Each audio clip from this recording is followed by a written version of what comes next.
let's start with a brief exercise on the gross profit method, just so we don't confuse ourselves too much. I'm going to look at brief exercise 9.9, and their inventory was destroyed by fire. And they knew their January 1 inventory, because that hadn't happened, the fire hadn't happened yet. So that was 150. They know what they bought through April. They know their sales through April, and they know their normal profit, gross profit percentage, and you notice it's on sales, which is what we want to see because we don't have to convert it. So using the gross profit method, how are we going to figure this out?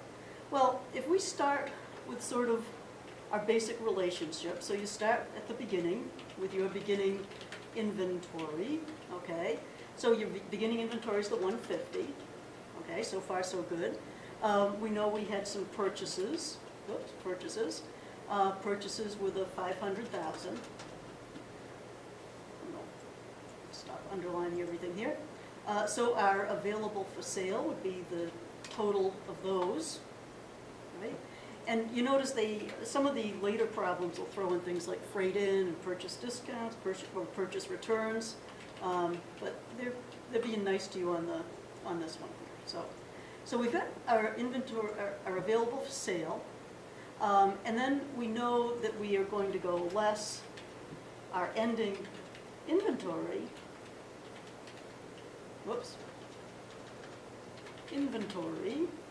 and that is what we are trying to find, okay? We're looking for our ending inventory. We don't have that, okay? And that will give us our cost of goods sold. All right, so that's what we're striving for there, is to find that, that ending inventory. Okay, so then the other basic relationship that we keep in mind is that the sales less the cost of goods sold, which will give us our gross profit. There we go, gross profit. Okay, so we know that the sales are 700,000, right? Oh, all right. Our sales are 700. We know our gross profit percentage. So we know that if we take the 700, okay, times that 35%, it gives us the gross profit of 245.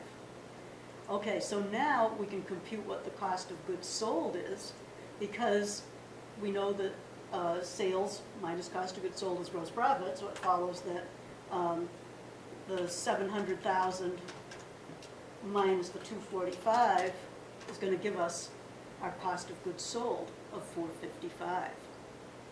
Okay? So now we can go back up here, we've got our cost of goods sold. So we go 455.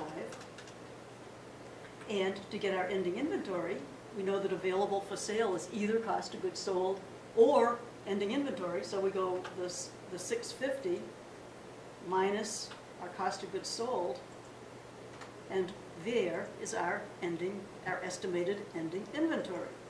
Okay? Now, you can put that in some format that makes more sense to you. You can use the steps I gave you, but you really have to make sure that you're not confusing the gross profit with the ending inventory, and you have to go back and say, okay, now this makes sense. Does our ending inventory and the cost of goods sold add up to what was available for sale? And is it reasonable? Okay? So anyway, that's sort of a brief exercise on it. And I'll do another one just to go through some of the more, some of the complications that they'll throw at you.